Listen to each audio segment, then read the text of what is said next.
Hey, what's up, YouTube? Hey, this is Yang Lee, aka Marty, posting the second video. And this second video is going to be about education. And it's going to be a relatively shorter video than my first video. Um, so, yeah, let's get straight into it. So, uh, for those that are trying to promote right to the next level, like maintenance technician, 2 or 3 or whichever, right? You have to remember that your competition likely has a degree or certificate or whichever, right? So um, you want to make sure you take this opportunity to actually do that part, right? Because um, it's commonly downplayed in the maintenance world, um, that degrees don't matter, certificates don't matter, or whichever school. Um, but at the end of the day, it does matter.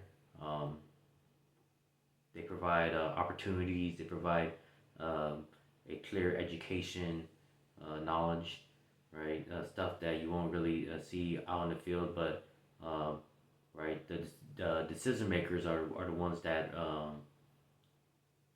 use all this information, right? And you gotta understand that you have to talk the same language as the decision makers for organizations. So make sure you know the actual terminology, the actual background, history, or whichever, right, of your field, right? Those are very important, and it can tell someone else that you know your stuff, right? So um, yeah, it's rather really important on that.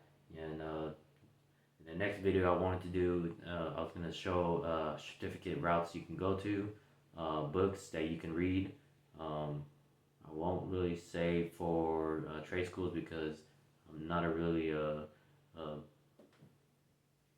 experienced on that part, so I won't be able to support on that. But yeah, if you can go after any of those three, that would be best for this education route.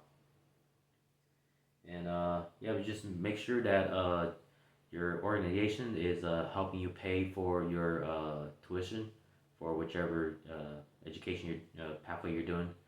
Uh, some organizations they can do up to 100%, 50%, or some of them may just do a blanket amount of 4,000 maximum or 1,000, right? So see what your organization does. Uh, it may not be much, you may not pay everything, but at least it's better than zero. I say that. And then yeah, it's a good thing to make sure to talk about your education, right? In education, it is an achievement. Don't downplay it, right? So uh, whenever whenever you're on your promotion route, make sure to let uh, the leaders and the decision makers know that you have a degree or certificate. You're going after this, and make sure they're all aware about this, right? Even if they didn't ask, just say it. It's a good way to make sure that they know that they got a person that's looking for better opportunities, right? Better opportunities are the ones commonly getting promoted, right? Strong individual contributors, not 100%, right? But the ones that are always looking for opportunity, the ones that are showing that they really want to do the work to go to the next level, right? Those are the ones that really gets promoted at the end of the day. Um, so yeah, next video I'm gonna showcase some pathways you can take and to do, and yeah, I think it'll be pretty helpful for those trying to promote. Yeah, if you like this video, like and give a comment and let me know what you think. And if you really like my content, subscribe, and then I'll share my next video. Um, I'm gonna do every Sunday at this point. Maybe even sooner, but Sunday at the latest. So, yeah, that's it of the video. Yang Li out.